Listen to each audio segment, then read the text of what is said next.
मैं हेमंत अत्रे साहब आपके पास आ रहा हूं और मैं इसलिए इस बात को दोहरा रहा हूं कि जब 2014 में मोदी सरकार बीजेपी सरकार आई थी तो उसका एक मैं उससे 2013 का एक इंसिडेंट दिखा देना चाह रहा हूं याद दिलाने के लिए सिर्फ। हमारे दो जवान लैंस नायक हेमराज और लैंस नायक सुधाकर सिंह इनको 8 जनवरी को एक मुठभेड़ हुई, पाकिस्तान के टेररिस्ट ने इनको पकड़ा और उसके बाद पाकिस्तान के लोगों ने इनका सिर काट के हमारे पास वापस भेजा था। उस समय इनके गांव पे हमारे राजनाथ सिंह साहब और अगर मैं गलत नहीं हूं गडकरी साहब भी गए थे और फिर सुषमा स्वराज जी भी थी और आके बीजेपी ने हुंकार भरी थी कि भाई एक सिर के बदले हमें 10 सिर लाने। तो मोदी जी जब आए थे तो ये बड़ी बड़ी बातें करते थे कि घर में घुस के मारेंगे, एक की जगह 10 सिर लाएंगे।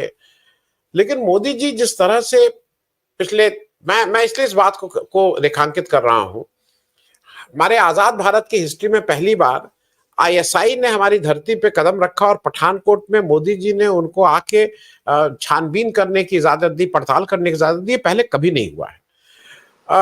हेमंत साहब इसको चाहे हम लोग, वो ठीक है वो एक एक्टिविटी हो रही पाकिस्तान कर रहा है, लेकिन क्या हमारी सरकार और सरकार की जो नीतियां हैं और खास करके फॉरेन मिनिस्ट्री और रक्षा मंत्रालय ये दोनों कहीं ना कहीं इसके लिए जिम्मेदारी लेंगे कि नहीं लेंगी कि ये केवल और यही कहा इस पे छुपते रहेंगे कि नहीं पाकिस्तान को हम मजे चखा देंगे, दांत खट्टे कर देंगे, एक की जगह 10 से लाएंगे। सिर्फ रिटोरिक होगा कि ग्राउंड पे भी आपको थोड़ी भी उम्मीद है कि कुछ होने की उम्मीद है। और ये जो अभी हुआ है ये तो लगातार होता जा रहा है, कोई स्टेटमेंट नहीं आता है, मोदी जी एक शब्द नहीं बोल रहे हैं इन सब चीजों पे। हेमंत अत्रे साहब देखिए आनंद जी, सबसे पहले तो ये देश की सुरक्षा से जुड़ा वो बड़ा संवेदनशील मुद्दा है और चूंकि मैंने 20 साल तक लंबे समय तक डिफेंस कवर की है दिल्ली में, तो इसकी सारी गंभीरता संवेदनशीलता को देखते हुए मैं कुछ तथ्य आपके सामने रखना चाहता हूँ। और शुरुआत इस बात से कि जो हमारे सैनिक शहीद हुए हैं इस एनकाउंटर में जो कल हुआ है और इससे पहले भी जो लगातार पिछले 3 सालों में हुए, उन सब के प्रति अपनी विनम्र श्रद्धांजलि अर्पित करते हुए चंद चीजें मैं तथ्यों के साथ आपके सामने रखना चाहता हूं इस पूरे मामले में, without crossing the decent limits. सबसे पहली बात तो आनंद जी ये है कि अगर आपको ध्यान हो, पिछले 20 साल का अगर आप वक्फा देखें तो जम्मू क्षेत्र रिलेटिवली बहुत शांत था। आइसोलेटेड एक आध इंसिडेंट हुई होगी, लेकिन जम्मू में आमतौर पर शांति रही पूरे जम्मू रीजन के अंदर। 26 जनवरी 2024 का अगर आप बयान देखें गृह मंत्री जी का, तो उन्होंने क्या कहा कि 370 हटने के बाद जम्मू कश्मीर में 70% आतंकी हमले कम हो गए। ये गृह मंत्री जी की स्टेटमेंट। उसके बाद माननीय प्रधानमंत्री जी, जो यशस्वी प्रधानमंत्री हैं, उन्होंने उससे 2 कदम आगे चलकर पूरे देश में एक प्रचार किया, चुनाव के दौरान भी, उससे पहले भी और लगातार, कि देश भर में जो नोटबंदी ने तो आतंकवाद की कमर तोड़ी दी थी। आपने भी देखा, सारे देश ने देखा क्या नोटबंदी ने कमर तोड़ दी आतंकवाद की। और उसके बाद 370 के बाद आतंकवाद की भी कमर टूट गई। ये प्रधानमंत्री ने पता नहीं कितनी बार पूरे देश में घूम घूम के कहा। और जैसा अभी जम्मू से साथी जो कह रहे थे कि सारे देश के अंदर प्रचार किया जम्मू कश्मीर की शांति का, सौहार्द का, इसका उसका, लेकिन घाटी में पैर रखने की हिम्मत नहीं हुई चुनाव लड़ने के लिए। तो ये कहीं ना कहीं उन दोनों के बीच में जो बात कहते हैं और जो उनके एक्शन है उसमें एक अंतर दिखाता है कि भारतीय जनता पार्टी जो दुनिया की सबसे बड़ी पार्टी है, सबसे ताकतवर प्रधानमंत्री है, जिनका पूरे देश में डंका बजता है, दुनिया में बजता है, वो घाटी की 3 सीटों पर चुनाव नहीं लड़ पाई और पूरे मीडिया ने इस बात को देश से छुपाया। इससे आगे अगर आप चलेंगे तो हकीकत देखिए आप क्या है। हकीकत हमेशा कड़वी होती है, लेकिन आनंद जी हमारा आपका काम है कि उस हकीकत को हम देश के सामने रखें। पिछले 38 दिन हुए हैं प्रधानमंत्री जब तीसरी बार पीएम बने, और उससे लेकर के अब तक 6 आतंकी घटनाएं कम से कम केवल जम्मू क्षेत्र में हुई है। उसमें 12 सुरक्षाकर्मी, जिनमें एक अधिकारी है, वो शहीद हुए हैं। 10 नागरिक शहीद हुए हैं 9 जून से लेकर के अब तक 38 दिन में। और इसमें 13 के आसपास सुरक्षाकर्मी घायल हुए और 50 के आसपास आम नागरिक घायल हुए। ये मैं केवल जम्मू रीजन की आतंकी घटनाओं की बात कर रहा हूं। और अगर आप 2021 से बात करेंगे, 2021 से अब तक वहां पर जम्मू रीजन में 51 सुरक्षाकर्मी और 19 आम नागरिक मारे गए हैं आतंकी घटनाओं के अंदर। ये ट्रैक रिकॉर्ड है। सरकार, जो गृह मंत्री हैं, वो कहते हैं कि 70% आतंकवाद कम हो गया है। और ये उस रीजन की बात कर रहे हैं जो आतंकवाद से रिलेटिवली फ्री था पिछले 20 साल की अगर आप बात करें तो, एक्सेप्ट फॉर आइसोलेटेड इंसिडेंट्स। अब ये क्यों हो रहा है, इसको आपको देखना पड़ेगा। सारे साथियों ने अलग अलग बातें कही। इसका सबसे बड़ा जो कारण, आप तात्कालिक कारण है, वो देखिए आपकी क्या है कि जब से धारा 370 हटी है, घाटी के अंदर पैरामिलिट्री और मिलिट्री की जबरदस्त जो है तैनाती है। वहां पर इनके जितने भी गठजोड़ हैं वो इंटेलिजेंस नेटवर्क के थ्रू और बाकी सब जो उनका जो ट्रैकिंग करते हैं हम, उसके जरिए उनकी कमर टूट चुकी है काफी हद तक। तो अब आईएसआई और पाकिस्तान से हम क्या उम्मीद करते हैं कि वो हमें कोई फूल भेजेंगे या प्रसाद भेजेंगे? वो तो जो करते आए हैं 1000 कट्स की पॉलिसी, वो तो उनकी जारी। तो जब उनको लगा कि घाटी के अंदर हम कुछ कर नहीं पाएंगे बियॉन्ड ए पॉइंट, और सेना और जितनी भारी तैनाती है पैरामिलिट्री की, तो उन्होंने फिर जम्मू कश्मीर में, आपको पता है 30 सितंबर से पहले सुप्रीम कोर्ट ने आदेश किया कि चुनाव कराए जाने। सुप्रीम कोर्ट का आदेश है।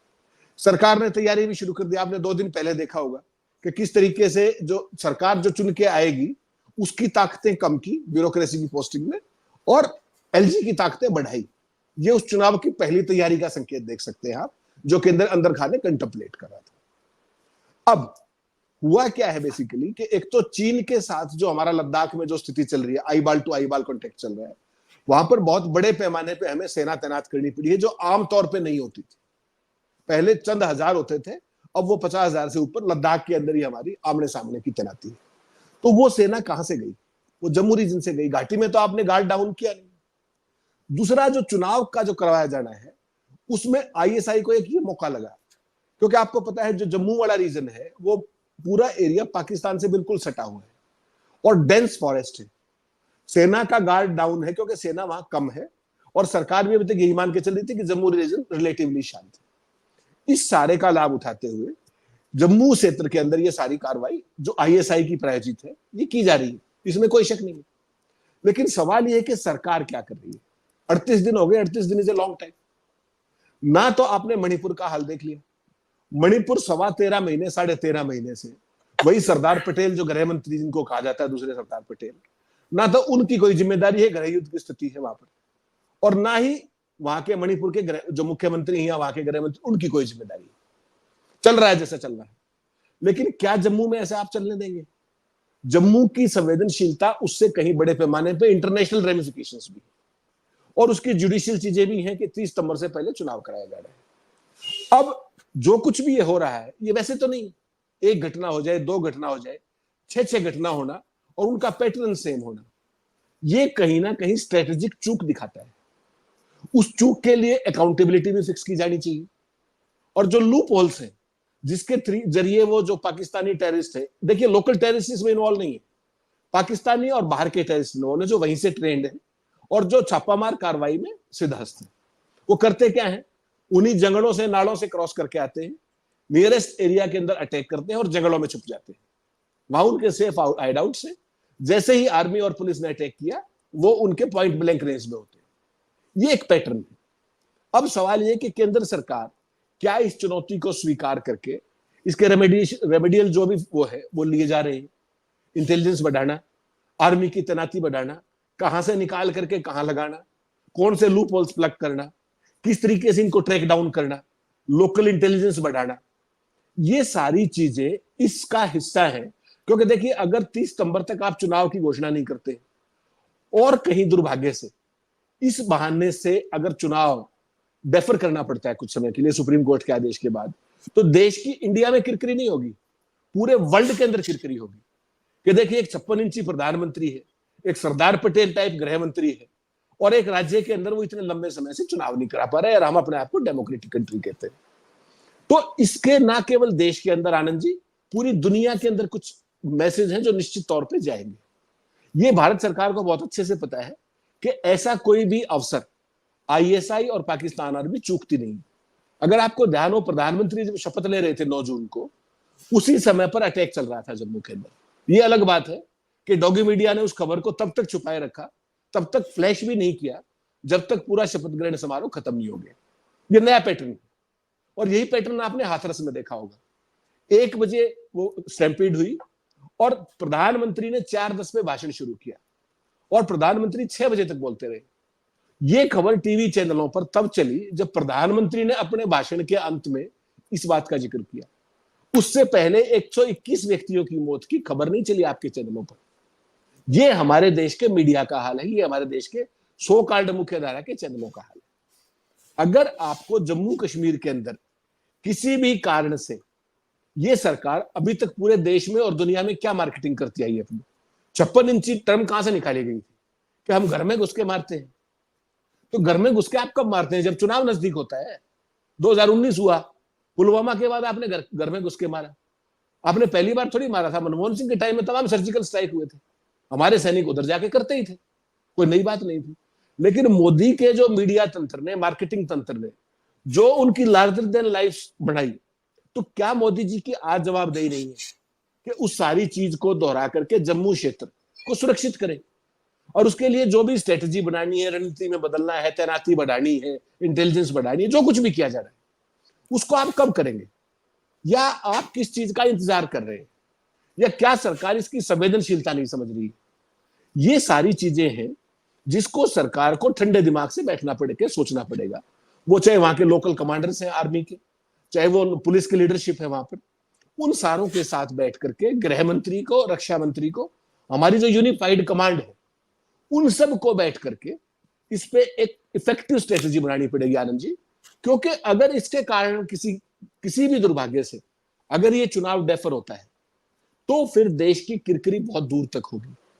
और मोदी जी के जो डेमोक्रेटिक क्रेडेंशियल्स हैं, और खासतौर पे जम्मू कश्मीर में जिस तरीके से 370 के बाद वहां लंबे समय तक जो भी आपने फोन का देखा, इंटरनेट का देखा, वो सारी चीजें देखी, वो सारी चीजें फिर से ताजा हो जाएंगी कि देखिए ये तो चुनाव कराना ही नहीं चाहते, ये तो बहाना ढूंढते। तो इन सारी चीजों से बचने के लिए मोदी जी को अपना 56 इंची सीना कायम रखने के लिए, उनकी जो सो कॉल्ड फॉल्स ब्रेवेडो है उसको कायम रखने के लिए जम्मू कश्मीर में चुनाव कराया जाना बहुत जरूरी है। और जम्मू कश्मीर में चुनाव के लिए जो एक पीसफुल एटमॉस्फेयर है उसका होना उससे भी ज्यादा जरूरी है।